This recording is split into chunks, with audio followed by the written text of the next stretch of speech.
Good evening, everyone. I'm Thor Gunderson, and welcome once again to Just Asking for a Friend. This is the program where we go out into the collecting community. We meet statue collectors, hot toy collectors, people from the industry, artists, sculptors, people from all walks of life in the collecting community. Tonight, we have another Jedi. No, I love this guy. He is an advocate of the light side of the Force. He's a hot toy collector, avid lightsaber collector, but he is also akin to the world of Hyrule. That's where Link, Legends of Zelda, for all you people who don't know. And this guy, I'm really fond of this guy. He does great Kenobi impressions and everything, and big time Star Wars fan. And I'm really fond of this man. And I'm talking about, of course, Mr. Hussein Faraj, but you know him as Link the Jedi. Hello there. See what I'm talking about? What's up, my brother? We ain't talked in person in a long time. Right. How you been, man? You been all right? I've been good, man. It's, I get to meet a whole bunch of people and find out a lot about them. And, we start doing the Friday show a little bit, again. So, after a year-long, pause, if you will. How you doing, you old pirate? Man, I got to record you doing this, play that for my mom's, man. Again. Oh yeah. I know. You told me your mom loves Lando. Oh God, Billy D. Care about Lando. Don't kill Billy D. And everything. So I like to start these out by telling people where you from, where you grew up, and then slowly like how you got into pop culture, and then later on we'll like get into how that translated into collecting and everything. I'm born and raised in Michigan. My first glimpse of pop culture was Empire Strikes Back. Me too. When Han Solo. My dad. That's the thing. My dad, he used to love watching, unfortunately, Star Trek. Oh my God! He used to watch Stargate, Stargate Atlantis and Battlestar Galactica, and he'd watch all of them. But he was watching Empire Strikes Back one day when I was a kid, and it was Han Solo, being put into carbonite. I see. And then when I seen the scene when he came out of the carbonite chamber, like this, and right, I'm like, there's no way. I was so intrigued by that, and then he, they put him down, and then finally I wanted to know more, and then I found out in Jedi he comes back, and after that, I mean, as you can see, Return of the Jedi, that's my favorite Star Wars film, by the way. But just after that, I just got so into Star Wars, and that's how my Star Wars journey started, pretty much. Well, I always rag on Star Trek. I mean, there's a few Star Treks I can dig. I used to watch it with my uncle. Like, for some reason, I don't know if it was because the TV was black and white, but for some reason, I remember some black and white episodes of Star Trek. And, I'm not, it must have been because his TV was black and white. Because, from then on, I don't remember seeing no more black and white episodes. It had to be his TV was black and white. And, it was cool. And then in college, like when I say there was nothing to watch, I mean there was nothing to watch. And then they had one channel that just showed the next generation, like just on. So like my roommate, we always got into it because he was Star Trek, I was Star Wars, and I had to sit there and watch this mess with him. And but it was okay, I rag on Star Trek, y'all. Star Trek, but I've never seen any of them, and I never plan on seeing them. Well, I mean, really, you got the best. Yeah, that's it. You just need the wars. You don't really need nothing else. Exactly. So, so you said Jedi is your favorite movie. Jedi is definitely look, Lucas's Star Wars for me is I love them all. I can give you rankings of that, but it won't be the worst. It'll be my favorite, you know what I'm saying, like the best, not the worst, but So I remember, and I know for a fact, so Luke is your guy and everything. So I love Luke to that, right. But to a lot of Qui-Gon is my favorite Jedi. That's right. You know, Qui-Gon is my favorite Jedi, but I absolutely, like, Luke started the whole thing. I mean, A New Hope, Luke, the binary sunsets, you know, him looking across and seeing what's going to happen to him. You know, he's just a farm boy, and he turned out to be Luke Skywalker. Well, for me, the ending is Return of the Jedi. I mean, nothing past that, you know, so because for me, I'm not a big sequel fan. No, me neither. The sequel trilogy, because they completely abandoned the mythology of George Lucas's vision for Luke. And I'm not. If you love the sequels, that's great. But for me personally, my whole thing is I follow Lucas's mythology and just common sense of what Luke would have done. Right. You know. So. It's one thing that always did admire about Luke, you know. Of course, you know, I'm rooting for my boy to kill him every movie, but still, the thing is, when you look at where he started and where he ended up, it's like, because again, I saw Empire first, so I didn't see A New Hope till later on, but yeah, it just amazes me. Like, you see this, hi, Uncle Love, you know, Uncle Owen, and then next thing you know, this dude walking into Jedi into a Jabba's palace and choking up. I'm like, wait a minute, this ain't fault, you know what I mean? So it's like, you know, you see the growth. It was a natural growth, you know. And that's what always turned me off about Rey. It's like Rey just showed up and she nice, you know what I mean? Like, come on, man, don't do that. I won't even say it's because of the character. That character could have been amazing. It's just the writing for her character and the story. They rushed everything.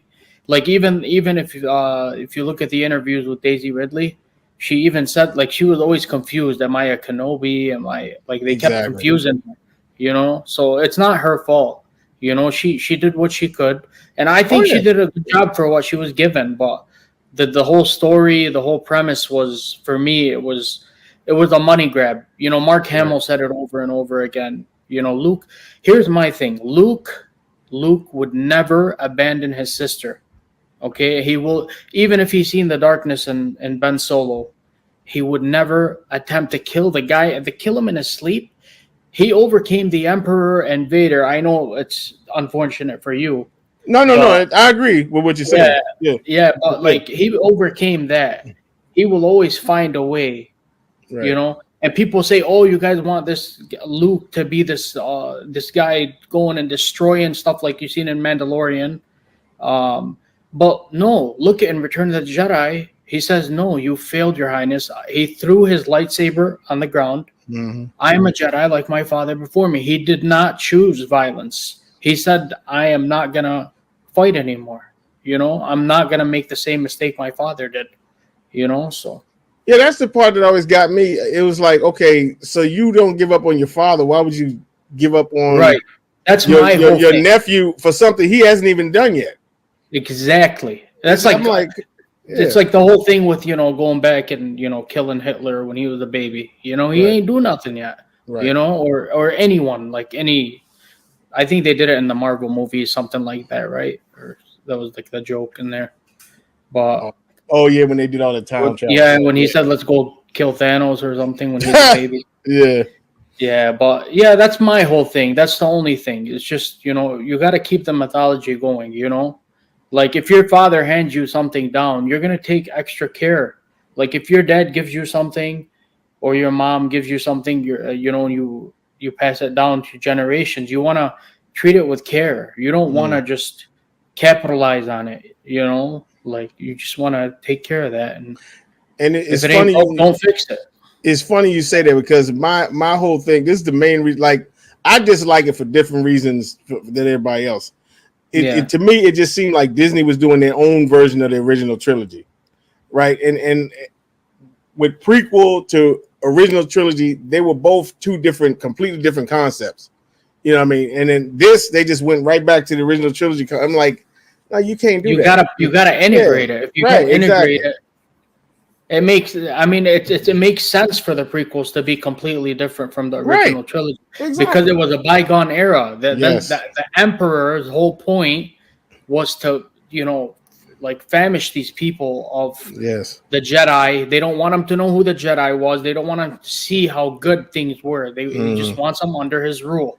You know, it makes sense. You know, but to go do another Death Star as a planet this I time, know exactly. you know, even in Jedi doing another Death Star, that was kind of pushing it. You know, but now you really, you know. Yeah, I mean that one didn't bother me because It didn't either for me. Yeah. Like, yeah. But with this, it's like okay. I mean, and to me, the Force Awakens was so much like A New Hope. Like it was almost carbon copy, you know. It was a carbon copy. I agree. And I was it like, was just a different gender. It was just exactly a girl this time. Yeah.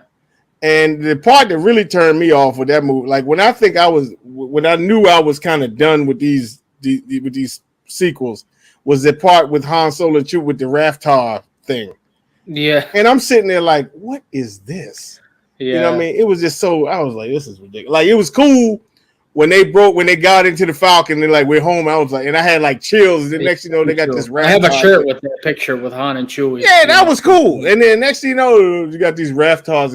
I'm like, dude, what is this? And I was literally in the movie like this. Oh my God. You know what I mean? Yeah. That's the thing. I mean, that's what going to that point, like when I was getting Hot Toys, you know, I was getting them like in like all of them pretty much, right? And then when the sequels came out, that's when like I'm like, you know what? Like I need to like slow down, like because I don't want these characters. I don't care for them. You know, exactly. Like I don't want to. Like that's the thing about collecting. Is a lot of people feel compelled to get everything that has Star Wars on it. Right. You know what I'm saying? Exactly. Like you can't look at it like that. Exactly. Well, and from my point of view, I can't look at it like that. You know, like if I get Luke, then I'm gonna want Han and Leia from the new or Rey, you know, and be like it's gonna be missing. But for me, I just cut that off. Like I was like, you know what? I need to start like you know. Like getting condensing my collection pretty much, like picking what I want and what I like, because if I get Rey or Kylo Ren, I'm gonna be like, I don't care for these characters. Why should I have it? And you know, so and that's kind of like the first step, you know, for me, kind of cutting down and then finally phasing it out. So I totally agree, because that was the crossroads I was at, you know, because I had like I had Ghost Rider, and then I even had a Medusa statue because I always like Clash of the Titans is one of my favorite movies. Oh yeah, and they had this, you know, this I think it was ARH Medusa, and I sold it though, but but then you know I got Focus. I saw, you know, Batman Statue Collector had all these villains and stuff, and then I remember sitting there saying, how cool would it be to have a whole bunch of Sith Lord, because you know Vader's my guy, and I said that's what I'm gonna do. So and with this, I've had no problem being disciplined with just, you know, because even with Star Wars, man, it's Jedi and bounty hunters and troopers and all, you know, now they're making ships, you know, they trying to, you know, so it's because I know you said when they come out with the Falcon and all that stuff, you gonna be on board. right, you know? right. And it's just too much, you know. Unless you just got infinite room and infinite funds, you can't collect everything, you know. Right, and even if I had the room, like I would have at one point been like, you know what, man, I'd rather have bigger pieces that, you know, I don't have to fiddle with too much, because a lot of these Hot Toys, it's cool that you can change the poses and stuff like that, but like you really want to, you know, keep playing with like and posing and all that. I mean, look, I get some people like it and stuff, but like for me personally, I couldn't do it anymore. It was just getting too much, so I ended up selling them. And hold on. We get into that in a minute, because we got to see how you got them first. And then so talk about how first of all how you got into Hot Toys. The Hot Toys. Then, I'd say it was around 2017. But this is like when Hot Toys was not really well known.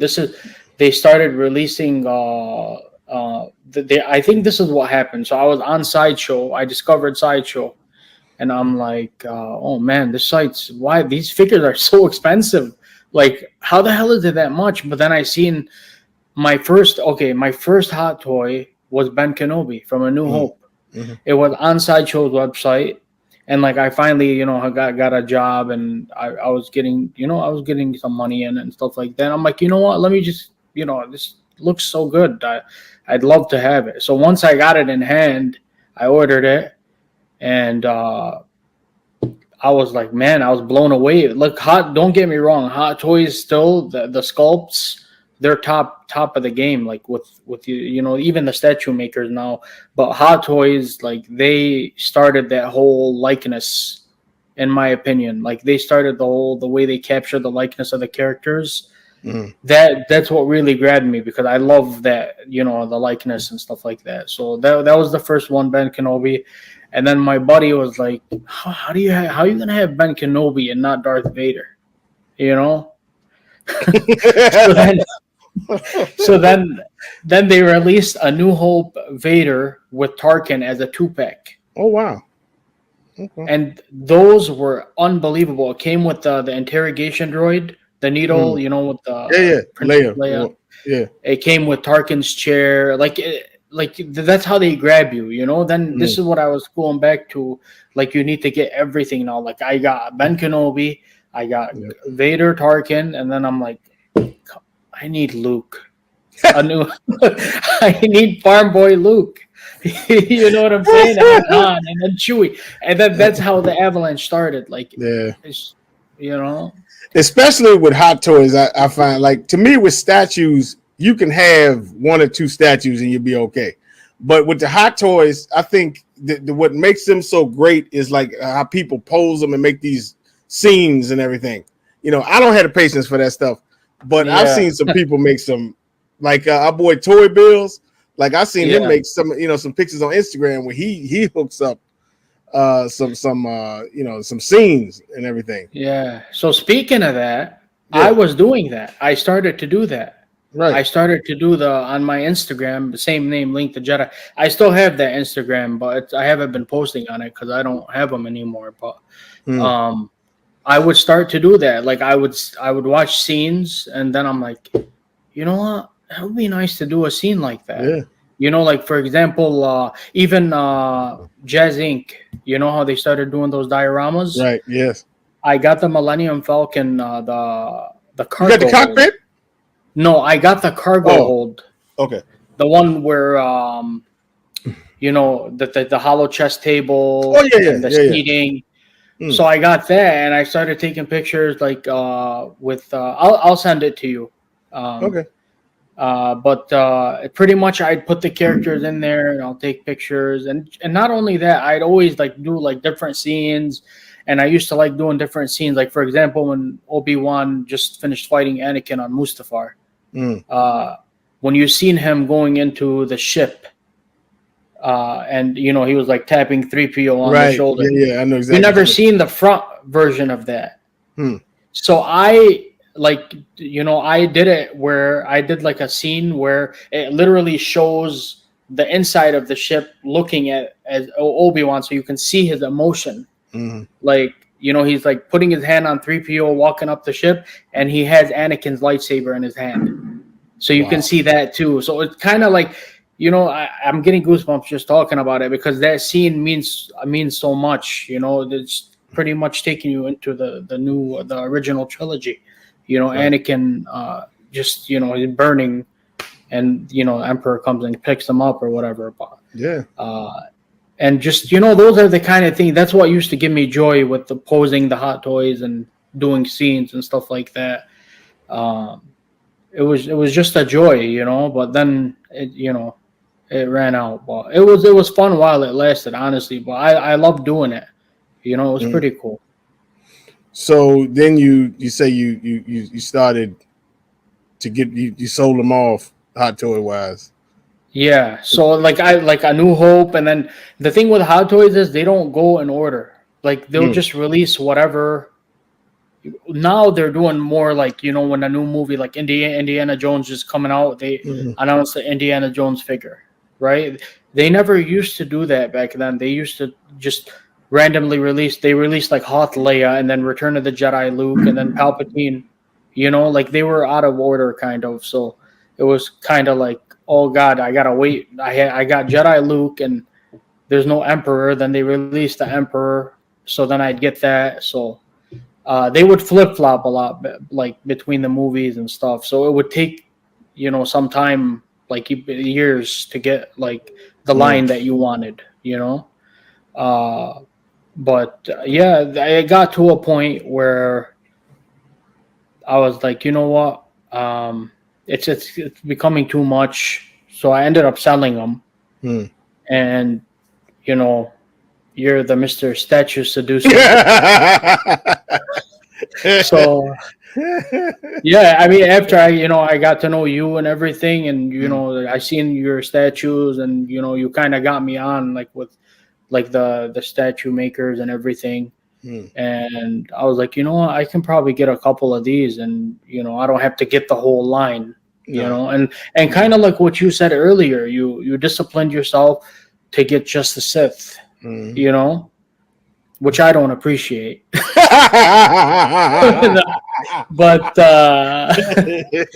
but no, it's cool. I like that you, like, you have, what you want, Right. and you won't let anything get in that way.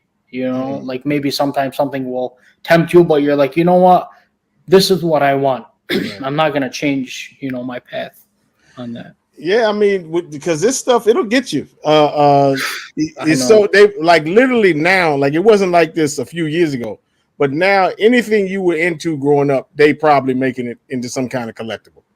I'm Right. talking. Oh yeah, it's scary now. Yeah, Yeah, it's scary. but I see what you mean with the hot toys because I see all this week people freaking out over they did the Supergirl from Flash and everybody Oh, they and, did one for. I see. yeah.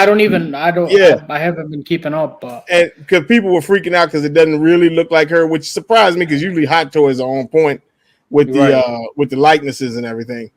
And so like when you talk about Indiana Jones, Dial of Destiny, yeah, they just came out with the That one Supergirl. looks killer. I seen that one. That looks really good. But that sounds about right. Every time there's a hot toy release, there's always it doesn't look like him. Yes, it does look like him. Mm, Like, people would fight about it and stuff like that in the comments and stuff like that. But uh, that's the thing. Hot Toys is known for their likeness. If you strip the figure down, it looks like a toy. That's right. what it is. That's It's my all whole about point.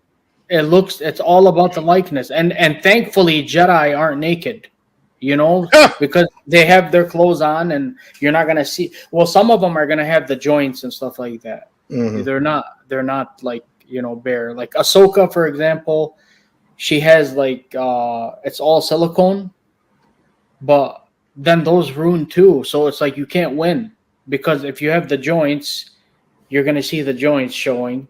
Right. But if you have the silicone, that's going to wear off Yeah. over time, and break. And I've seen horror stories of that. You're paying $300 for this figure, and it's going to ruin in a couple years, unless you put Vaseline or whatever people are doing now on it. They're like putting these weird creams and stuff on it. But I don't want to deal with that. You know Yeah. what I'm saying? I paid too much money for this figure. I'm not trying to have it crack in the next year. And yeah, you can't get And a replacement. that's the So. problem I've always had. I mean, again, I love how the people do these scenes and everything, but when rubber hits the road, it's a doll. Like a hot toy is a doll, man. It's like a high priced doll. Yeah. I mean, I hate to tell people like that's what it is. When you strip them clothes off and you go get you a Right. Barbie, you get you a Barbie doll and compare it. That's what it is. It's You the know what I same mean? thing. Yeah. Yeah. So anywho, so Qui-Gon, before we get to the statues, talk about how Qui-Gon became your guy. Like, So Qui-Gon. Okay, so the first Star Wars movie I seen in theater was The Phantom Menace. okay.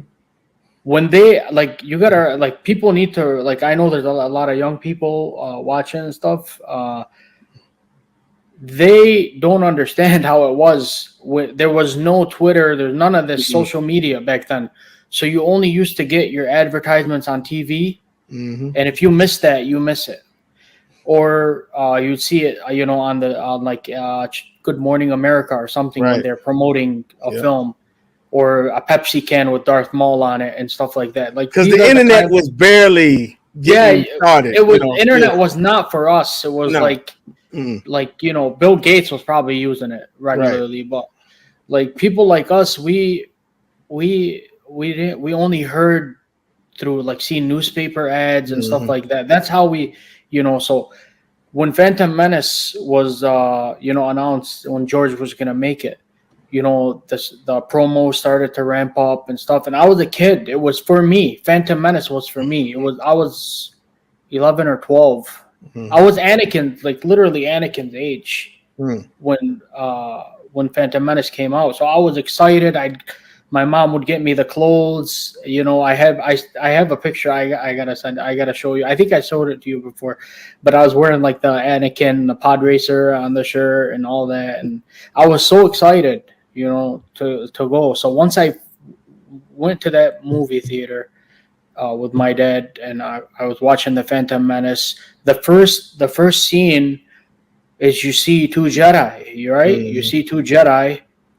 And then they take their hood off, and you see Qui-Gon and Obi-Wan, but you don't know who they are until he's like, he's like Obi-Wan, keep your concentration here and now where they belong.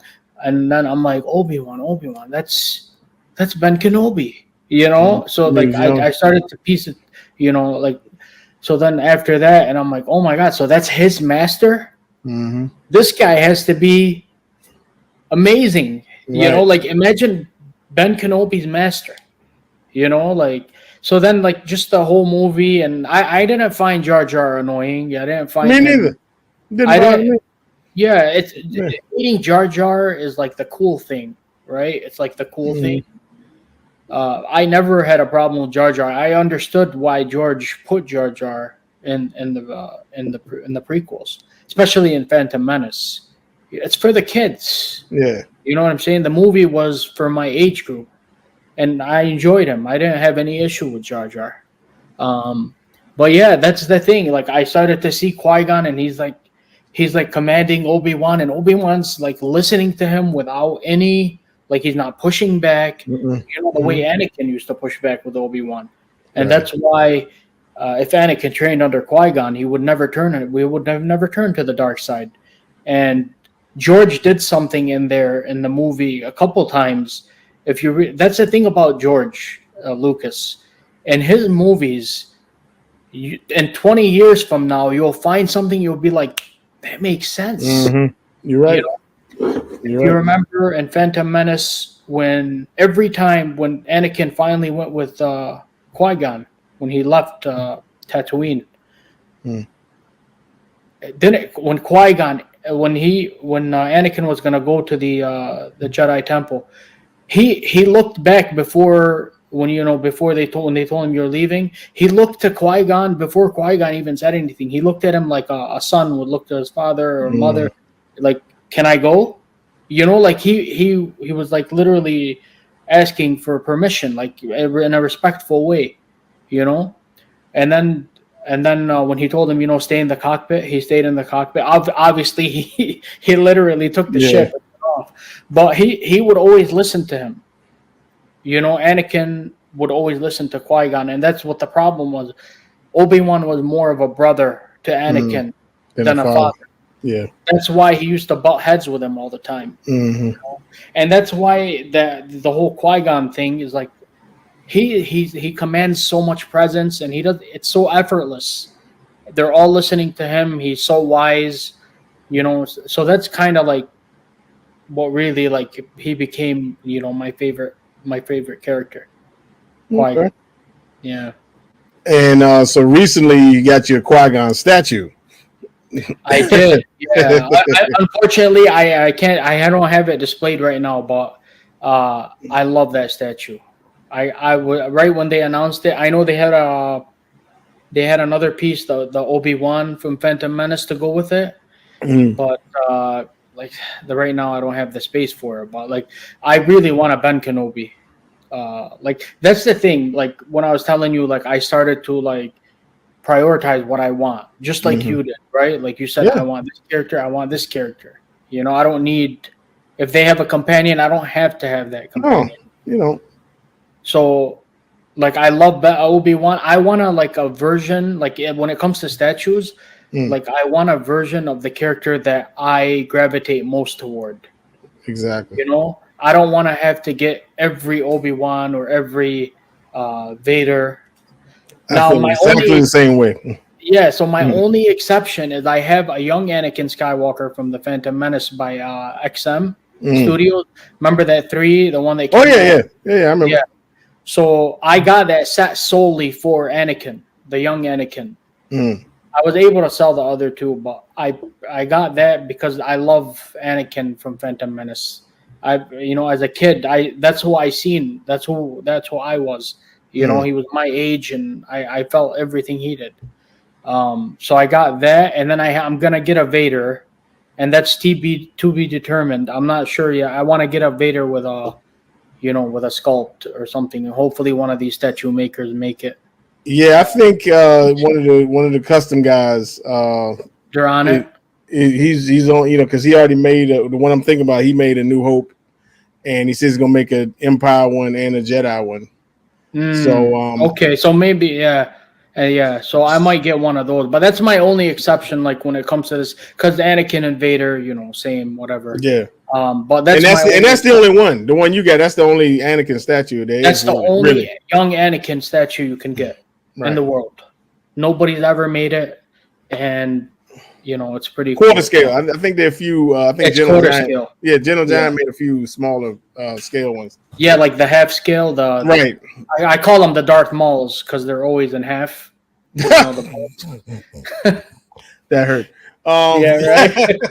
So, I look to you for the, you into the custom sabers and Yes, everything, and I'm heavily into that. Yeah. even our boy Kenobi and even Cash the Gemini has hit you up, about some of these Yeah. customs, and talk about how you got into saber collecting.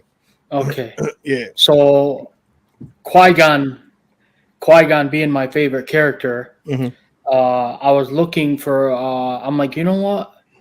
I want a Qui-Gon lightsaber, Mm. and I recently found out about NeoPixel. So NeoPixel lightsabers, they're pretty much you can customize them any way you want, and you've seen that before. I've shown you. Oh I yeah, actually did yeah, one with your voice and everything. It's so yeah. I cool. remember. Just it's literally the closest thing you can get to a lightsaber because it's 1-to-1. Like if you wave it or anything like that, it's like 1-to-1. It will on command. It's not like one of those the Galaxy's Edge ones where you wave it and it takes a second to register that you waved it, Hmm. and then it'll make the noise. This is literally like if you swing it a million times, it'll follow each movement. It can do the quotes. It can play the tracks like the music. Like say for Vader, you can put the Imperial March on it and ignite the saber, and it's freaking cool. It's really cool. So you can do all colors and stuff. But I found out about that, and I'm like, you know what? I love Qui-Gon. Let me get his lightsaber. So I was able to find his lightsaber, uh, and that was the first lightsaber I got. And then I'm like, you know what? There's some other lightsabers I like, like the different kinds. So I was able to get like several of the characters. Like I don't have to get every character, say, like because I started to control myself when it came to getting like characters and everything. Yeah, 'cause those things are expensive too. They're very Yeah. expensive. They're super expensive because what you do is you gotta pay because it's not official, right? So you gotta pay the custom price, which is high because it costs them a lot of money to make, Hmm. and it's super accurate. That's another thing. Like I make sure, like these people, they actually go and some of them have connections to the people at the prop stores and the auctions and people that work at like in the movie industry, and they have like the actual like the blueprints and they have the actual prop, and they give them like the schematics of it, like how it is, so they can like pretty much copy it and make it into like they don't mass produce it, they make only a certain amount, and that's why they're so expensive. But that if you want to get it installed, that's another thing about the whole thing I was just telling you, the NeoPixel, Hmm. and that costs another $400 or $500. Wow. So that's why I like only have two right now that are installed, but the rest are like props. for me. So Qui-Gon was my first one, but I have 1, 2, 3. I have them with me here, but here's the Yeah, go Qui-Gon. ahead, Sean. There you This go. is Qui-Gon from Phantom Menace, and it has like this cool copper. Like you can see, it's a little shiny. Wow. Yeah. Yeah. So this is literally just like the one Liam Neeson had in the film. It's literally like you can even see the ridges. Yeah. Like you can see the ridges. That's through. crazy. Yeah. So this you can get installed too. Like all of these, they're made for being installed. But I only picked a couple that I have installed. But most of them are for props that I have just display. But what I find amazing, because I know we always, we both a fan of the Jedi Survivor game and everything. Yeah. And our girl, the second sister, Elizabeth Gruyon. And it amazes me how they make sabers even from video games, because they make there you go. This is Cal Kestis. Yep. And like you can see, like this is where the saber broke in the first one. Right. You can like see all the wiring. That's crazy. And stuff like that. And then like you can see the kyber crystal in there. Wow. Yeah. See, it's one, like you said, it's one thing to have the actual prop, but to go in the video game and yeah, that's what blew me away. That's amazing. It blew me away. Yeah. So okay, so I want to get to, because obviously being a Jedi, that's just half of the story. We know you're a big time Zelda fan. Mm-hmm. And I can tell you, when I was a kid, because I'm a little older than you, and I played I dabbled in Zelda. The first one was definitely my favorite. Which one? On which system? On Nintendo. Yeah, the first one. Yeah, and the literal first one. Yeah, the literal first one. And then I remember beating that. And then for some reason, the Adventures of Link didn't really. Yeah, that was more of the side scroller. I ain't really. Yes. Yeah. They made it more Mario. Yeah, I ain't like it. The first one was I was hooked on that. And then years later, I can't remember if it was Super Nintendo or 64 or something. I played this one Zelda game. I just remember going up these steps to this. A Link to the Past. Link to the Past. That's right. Yeah, with that frog dude or whoever he was. Yeah. And I played that for a while. I was like, I ain't feeling Link to the Past is one of the best Zelda games. Really? Yeah. Yeah, I don't know, man. It never, after the first one, at least with me with Zelda, it just kind of fizzled out. But talk about how you got into Zelda, became a Zelda fan. Yeah. So the first game for me that really got me into Zelda was Ocarina of Time on the 64. Okay. That was the first time I got into Zelda. This was in 90 when it came out in 90. It came out similar, same year to Phantom Menace. It came out in like 98, 99. That was your year, huh? Everything. It's like one of those years where everything you want is just coming out the same year, Yeah. But I didn't even know about the game. I went to a cousin's house, and he was playing the game, and I'm like, "What is this game?" I never really used to play video games at the time. Because they were expensive. They were super expensive. They were like, people think, it's $500, $600 for a system. It was around the same back then. People don't remember, people forget that. It was like, even if it was less, it was like, inflation and all that. It would have been the same price. But he was playing Ocarina of Time, and I'm like, wow, this game looks like a game that I would love to play. And then I win, and my dad took me to a GameStop. GameStop was still around before, and I got the cartridge, the N64 cartridge, and I got a 64, and I started to play it, and that's, the Ocarina of Time was my first, and it's still till today, it's my favorite. I got the new one that just came out, but Ocarina of Time is still my favorite Zelda game of all time. I love that game.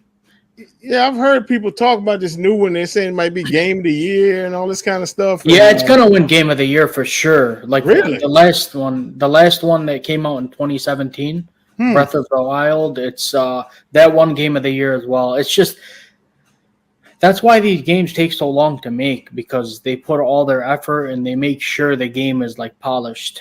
Not like some of these games these days. the first day and starts shutting down on you and stuff, and they need to patch it and all that. But it was a great game. But for me, going back to what you said, it's always what we cling to the past that gives us those original feelings, like the nostalgia. And that's the theme these days. People start to blame nostalgia, right? They start to say, oh, you only feel this way because you're nostalgic toward it. Well, that's in part true, but most of the time it's because if something is not broke, don't fix it. You know what I'm saying? Like, if something is good, continue it. Why do you have to cut it off and redo it? That doesn't make sense. Or here's an idea. Come up with your own idea and do a new thing. Don't tamper with something that people love. So. Because I can honestly tell you, the day they come out and say Darth Vader is a woman, y'all better keep an eye on the Magic Kingdom. That's all I'm gonna tell you. You know what, man? I don't think we'll be alive by that time, and I'm glad. I hope not. I hope I don't live to see that. I swear, please, God, don't let me live to see that. They come out with some pink Vader house. No. Oh my God. Breast cancer awareness Vader. Oh my God. Please, Lord, please. That's all I ask. Just leave him alone, please. Didn't they kind of do a female Darth Vader in the Visions? I probably. I mean, I think I seen they kind of like did like a knockoff Vader with her. Like, oh my God, she had the whole mask, and that's what I'm saying. I know, I'm sure a lot of people know in the groups. With with your famous abominations. Yeah, abomination. With the samurai Vader. Like, why do you like the design is already like, I'm not knocking anyone who likes it, but for me personally, and for you, I'm sure, like when you see something like that, when they inflate Vader's head or give him John Baystyle abs or Arnold arms, or samurai, or steampunk. Well, see, here's my thing with that. Okay, so like, I don't get upset with one, Batman. I'm sorry, I could care less about Batman. But the thing, it makes sense for Batman because one, he's a martial artist, right? And so he went to train in Japan. So okay, it would make sense that you have some Japanese. Plus, that's on Earth. That exists on Earth. Ain't no samurai. Real, yeah, ain't no samurai and out here on Tatooine. Ain't no samurai. It was inspired by samurai and the seven. Lucas was inspired by the films, but it doesn't mean you're gonna make them. Ain't no samurai. No. There's no samurai. No, like Vader's helmet. Vader's helmet is modeled after the samurai helmet. Well, but it's not a samurai helmet. Yeah. So like, why are you gonna make it a samurai helmet? Like, I don't know. I feel like Vader's design is just perfection. Like, you don't need to tamper that, and that's in my opinion. I mean, I love. And I might add, you don't need to set no lightsabers on fire. Just saying. Are you referring to the sideshow one? Oh, I mean, I don't know. I mean, just I remember. Yeah, that was a little. That was a little weird, but thankfully it's not permanent, right? You can remove that. But still, the fact you can use it. I mean, here's the thing, Thor. Like, you got to give him credit. You can use it as a toothpick. Yeah. No, I know what that would. I'd be clean. I got a drain that's stopped up now. I can go in there and pick out. So. Oh man. Yeah, because the minute that show up at this door, it right. ain't. We post that on eBay immediately. Right, it'll sell. Yeah. We can use the dope. So we didn't get into far as like your ranking of the Star Wars films. Like what is your the ones that count or all of them? Three. Just your top three. You ain't gotta go down the whole list. I can do 6. Okay, go ahead. Okay, so my first is start at 6 and then go up. Okay, if you can, yeah. So okay, so you want me to go from my least to best? Yeah. Okay. Yeah, so for me, the best are still gonna be the OT. Okay. I can't put anything above the OT for me personally. So for the prequels, I rank them. 1 is my favorite. Phantom Menace is my favorite from the prequels. Then I'll go Revenge of the Sith, and then Attack of the Clones. That's my order for the prequels. Okay. For the original trilogy, it's going to be Jedi number 1, and then number 2 is Empire, and A New Hope is the. I had a feeling that was the way it would go. When you said Jedi was your favorite, I had a feeling. Yeah. So that's my rankings of the. You know what? I don't have a problem with Solo, the movie. Me neither. I love Solo. I like Solo a lot. Solo was great. And Rogue One was good. Yes. I love Rogue One. Of course, the sequel trilogy, for me, I have not seen them since I seen them in the movies. Yeah, I you know what I'm saying? I tried to block them on Disney Plus. It wouldn't work.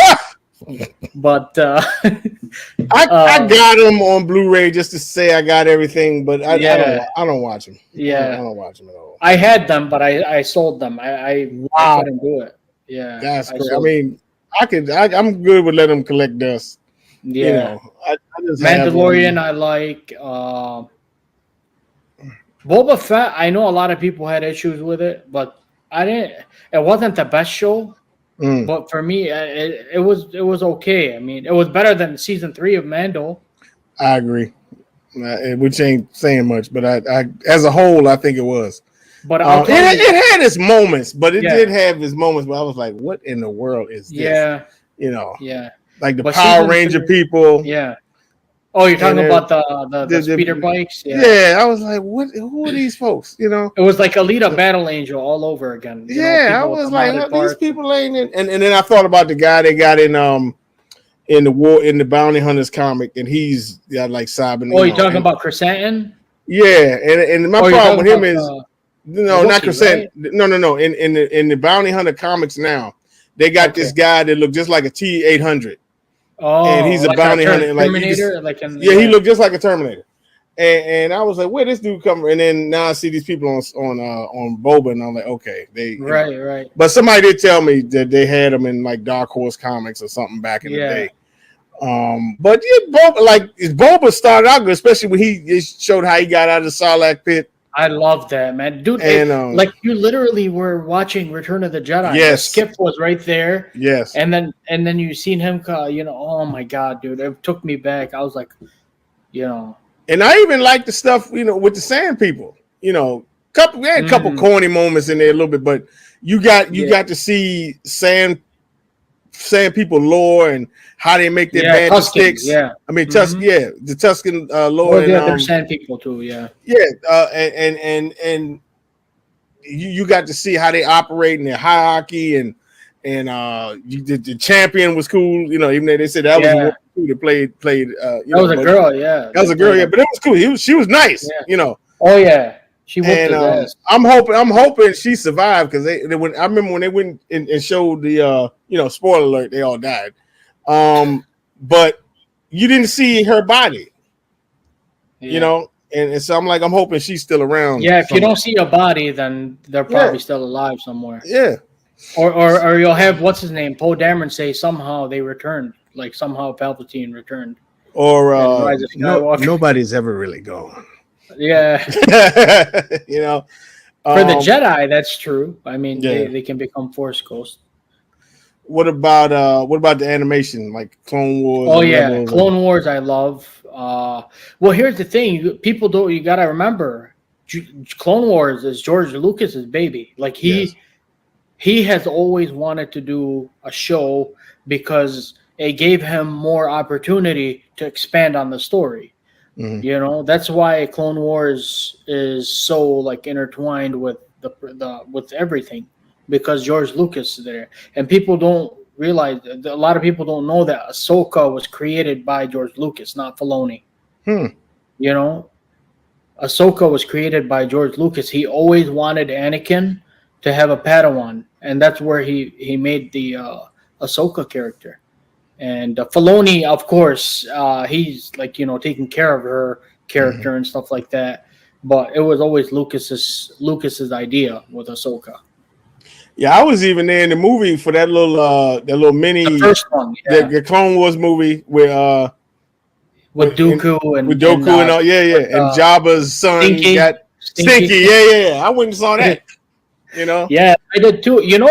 What's funny? That movie is not the beginning of the Clone Wars, because there's the Clone Wars is not all in order in the beginning. The first couple seasons, right? They're all out of some of the arcs are out of order, and that movie is actually in between some of the episodes in Clone Wars. It's not the first thing that happened in Clone Wars. Right. If you go on Star Wars, you can see the chronological order, and then I actually went back and watched them in chronological order, and it makes a lot more. It's a lot more linear, because I don't know if you remember, but sometimes you watch the Clone Wars and you're like, wait, I thought that happened before, Right. Some of the things were kind of out of order. That's why, because they weren't in chronological order. They released them by arcs in the beginning.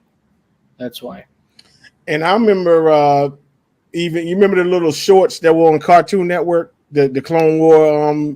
Those were the Gandhi ones. You're talking about the one where Mace Windu messed up Grievous, and yes, that's how he got his call. Yes, and those were amazing. I like those too. And then remember when Anakin fought Ventress? That was cool. Anakin had really those cool tribal tattoos or whatever it was. And then they showed that when that clan of whatever they were found him or something, and he was leading them, and you kind of got the Darth Vader inkling, when they were they were cheering him and everything. The dark side, exactly. So those were really good for what they were. They were really good, Yeah, they're. I don't think they're not considered canon anymore. No, they're not. No. Some of the stuff makes sense, like the whole Mace Windu, messing up Grievous and everything like that. That should have been kept in there, But that's one thing. I think I still got the D. I hope I still got the D because I had bought them. But I still maintain, because I was never the hugest Grievous fan, even though I got a statue. I thought he was a lot more menacing on those little shorts than he was in the actual Clone Wars series. You know what I mean? Yeah, I mean, obviously you got more of him through the show, but he's always running away. And, exactly. Yeah, that's my problem. Okay, Grieve, you so tight, then what?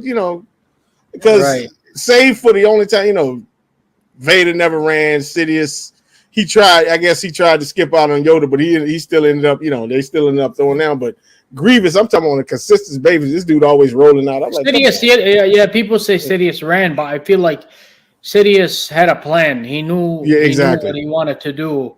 He knew that he had Vader, and that was his lackey. That was somebody that he could. That's why he went to save him, because Palpatine could not have created the Empire without Vader. No, that's true. He needed somebody he needed the original Inquisitor. Mm-hmm. That was his Inquisitor, the Emperor.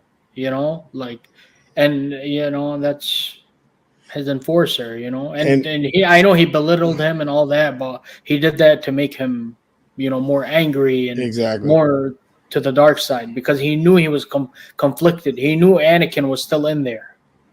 And that's the thing that I maintain with, because again, taking my Vader card out, with this Kenobi show. Yeah.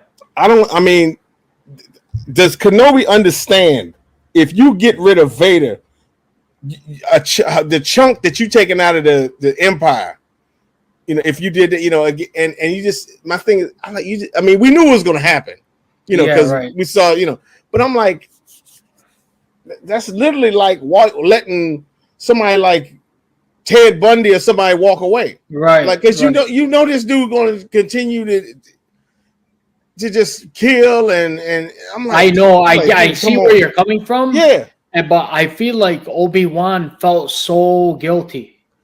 I get that, but okay, at the very least, you got to turn this dude into somebody else. You can't just leave him there. You can't just leave him there. I'm sorry. And I don't know what y'all come up with. Yeah. You cannot just leave this dude to just keep on doing what he's doing. You know what I mean? because I He know how made the same mistake as when he left him on the fire. Like he well, didn't finish. I can see that before I can see what happened in the show because with that one, it's like he ain't gonna survive. I mean, it's cruel, but he pretty much was dying, and this dude is finished. I can't bring myself to finish him, and it's cruel to let him suffer, but I just can't do it. But with this, he probably gonna make it. You know what I'm saying? So that was just my whole. No, I that makes sense. Yeah. I mean, I can see, they could have done it differently, where something like the ground split in half and they couldn't get do something. Yeah. Because they were all like doing Star Killer moves in that fight. Right. Like Kenobi like doing the freaking Jesus and and then that was interesting. I never thought Kenobi would ever reach those depths of the Force. He had to. The rocks. He had to. It wasn't very Jedi-esque. Because he had to. All that normal stuff wasn't going to work. Yeah. That's what I'm saying. Yeah. But I never thought I'd see the day where Kenobi would resort to that. You know what I'm saying? Like, but I get it. I mean, the Kenobi show wasn't, for me, it was okay. I mean, it was all right. And of course, the last episode really got me because my boy showed up, Yeah, oh yeah. Like, I've been here. He's like, I've been here. It's just, you can't see me, bro. You can't see me. Right. John Cena. He's like, you're still conflicted. That's why you couldn't see me. Yeah. Which made sense. I enjoyed it. You got the Inquisitors and stuff, and that thing with the who was that, the third sister? I always forget like which sister she was. Was it the fourth sister? Fourth, I think. I can't. And then the fifth brother. The fifth brother was on the show. He was in Rebels. On the show, and he was in Rebels. And I love Rebels, by the way. I love Rebels. I just rewatched it to get ready for Ahsoka. Because Ahsoka is literally season 5 of Rebels. That's what it is. Right. But live action. Yeah, I saw somebody post that. They said, why y'all didn't just make season 5 of Rebels? Right. But here's the thing. I don't mind seeing it in live action. That's going to be cool, man. Yeah. You get Sabine, even though I think Sabine's hair is too long. She'll cut it. She better cut it. And she has Ezra's saber too. Oh yeah. Because you see her fighting that whatever the female dark Jedi. Those are interesting. I don't know much about them, and I'm gonna keep it that way. Yeah. Like I haven't been watching the trailers and the shorts. I just like that's the thing with me now. I like going into stuff without seeing the trailers anymore because I love the excitement of. You know what I'm saying? I don't know if I told you this, but for Rogue One, I didn't see any trailers. I seen the first one with Vader, the back of Vader's head. Oh, I remember that one. That was the only one I seen. When I seen Tarkin, I started screaming. Dude, I swear to God, when I saw that, I was literally like, huh? Like, this dude been dead since 86. Right. When he talked, I was like, dude, that's him. Like, dude, I lost my mind. I said, what sorcery is this? We will deal with your rebel friends soon enough. But I lost it because I knew Tarkin was around during this era, of course. Right. It's literally right before A New Hope. But I didn't think they would. We weren't used to seeing this technology. This is the first time that we seen, like bringing someone to life like that. You know what I'm saying? We seen RDJ as a kid, but we didn't see something like bringing somebody from the dead, like making them like bringing them on screen. Like that's crazy, man. I was so excited for that. Well, man, we have unbelievable. We have run out of time. It's been an hour already. Right. But I want to thank you for coming on. I know you wanted to ignite a saber before we split. Sure. So here's Luke's lightsaber. Switch, jam their conflict, center switch.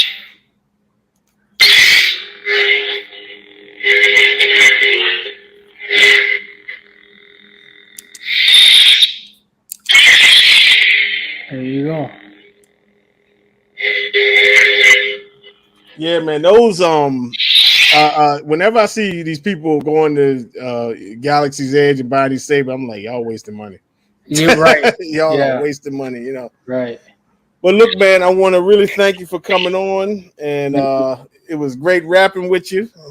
Thank you, my friend. It's always a pleasure, and hopefully, we'll do some more. Oh, of course, but we're still gonna try to bring you to the dark side. I'll never turn to the dark side. So, look, we want to thank y'all for watching, man, and hope you enjoyed this episode. We catch you next time. We'll just ask for a friend. See you later, everybody. May the force be with you always.